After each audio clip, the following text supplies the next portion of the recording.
Now, when you say conspiracy, what we have here is that we have the United States government, the Bush administration, in an absolute panic that a friend of Hugo Chavez of Venezuela can complete the transformation of Latin America into a leftist stronghold. And to prevent that, we do know that the U.S. FBI, using a private contractor, did illegally seize the voter rolls of Mexico.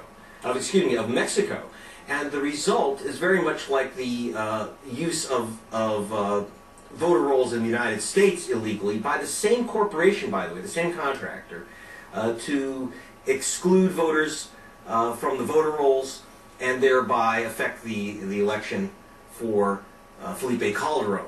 So in other words, the same gimmicks that were used in Florida in 2000, same gimmicks used in Ohio, by the same exact players involved with the Bush administration seem to be playing games with the vote in Mexico. Right. You say this in a very pleasant tone, but these are very, very, very serious charges. You're essentially asserting that the FBI is colluding with the State Department and the White House and the Mexican authorities to deny democracy in Mexico.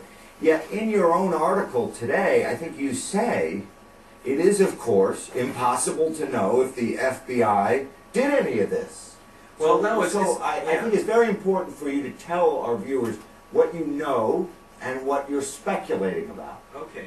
Well, as you know, I'm the reporter that broke the story that before the 2000 election, this company, ChoicePoint is its name, created a list of voters for Florida that would remove black voters from the voter rolls of Florida at the orders of George Bush's brother, Jeb, the governor of Florida. We're talking about Mexico here. Well, it's the same game, the same companies, the same lists. About Mexico? And so what we're finding now is we're finding the same evidence I began to find immediately after the 2000 election, which is that voters coming out, my team down in Mexico City is finding voters who are saying that their names were not on the voter rolls, that their votes were challenged, that they couldn't vote, and these were in the low-income areas, which are, of course, Lopez, Obrador, the challengers' voting areas. So we're seeing the same kind of voter exclusion, and we know that the voter lists were stolen from Mexico. When I say stolen, they actually, I will say that the government of Mexico did arrest the U.S. contractors, and the U.S. government apologized, but we have no indication that the U.S. government ever gave back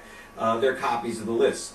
The Bush administration has played games with voter rolls, like I say before. It looks like the same pattern, the same people, the same players, and that's what we want to investigate right now before the vote is final, to see if we can find out. I mean, we can't possibly know if we have the exact same situation as Florida. There it took us a month to be able to find out exactly how they used these lists to exclude voters. We do know they have the lists illegally. We do know that voters were excluded. Whether they're connected, it'd be hard to imagine that they aren't, but we really have to investigate that right now. One thing we can't do is trust the ruling party to make a ruling fairly on its own election.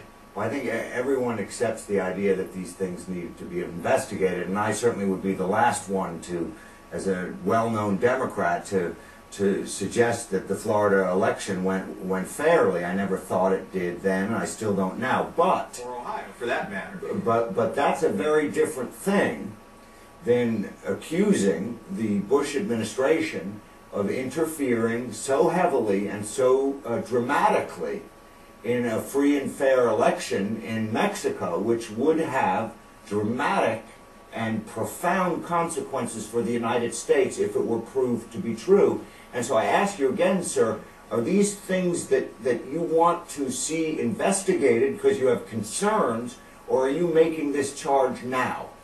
We want to see this investigated because we have evidence which suggests that there was meddling and intense meddling by the U.S. government, illegal meddling, and we saw this when we just investigated the Venezuelan elections, in which once again the voter files of that nation were taken by the U.S. government and used, and we do know that the U.S. government sent money through the International Republican Institute to the opposition to President Hugo Chavez of that nation. Whatever you think of him, in fact now the U.S. government has admitted that it funded opposition. But hold on a second. The International Republican Institute, like the National Democratic Institute, is not an arm of the American government. No, it is. It actually, and it is and it It is is allowed funded to by- provide party funding for any number of parties. So it's not evidence of government involvement. Actually, it is, because the International Republican Institute is funded by the U.S. taxpayers, not by the Republican Right, but it has a Party. separate board and it operates separately, and it doesn't follow the dictates or the policies of the executive branch. So I Wouldn't think you- you should be very clear. I was involved. Wouldn't you love to believe that the No, U.S. I was government, the involved Bush in it. That's administration... actually true. Wait, just a second. The Republican Party controls an institute funded by the Bush administration, and you're saying that they're It's not acting funded by completely the Bush independently. administration. It's funded by the Congress,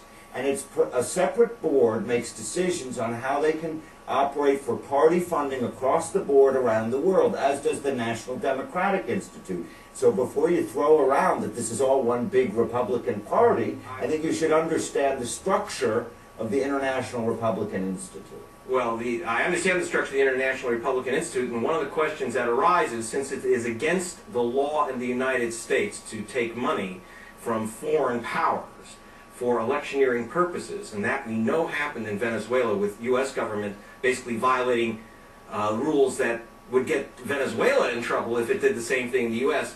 We see this type of interference in Mexico with money. We see people like Dick Morris, the political operatives in the U.S. already, who disparage, for example, the difference between the exit polls between Kerry and Bush in Ohio, indicating that John Kerry won there. Now He's we're back there mixing now. so many apples and oranges, we're at a fruit market. But thank you very, very much for joining us and for your views today. Thank you. For my information, thank you.